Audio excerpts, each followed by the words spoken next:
অনেক সাহেব আছে মায়ের কথা ভুলে যায়, স্ত্রীর কথা অনুযায়ী মায়ের উপর অত্যাচার করে, এরকমও বহুত আছে। আল্লাহ পাক বলছেন শোনো, وَقَضَى رَبُّكَ أَلَّا تَعْبُدُوا إِلَّا إِيَّاهُ وَبِالْوَالِدَيْنِ إِحْسَانًا। তোমার প্রভুর পক্ষ থেকে ফয়সালা হয়েছে, চূড়ান্ত সিদ্ধান্ত হয়ে গিয়েছে, আমি আল্লাহর ইবাদতের পর তোমার মা বাপের ইহসান করবে, খেদমত করবে, তাদের জন্য উপকার করবে, তাদেরকে ভালোবাসবে।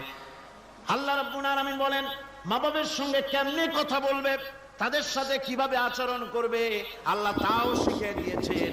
আল্লাহ পাক বলেন ওয়ালা তাকুল লাহুমা ওয়া কুল লাহুমা কাওলান কারীমা। মা বাবার সাথে সম্মানজনক কথা বলো। ওয়া কুল লাহুমা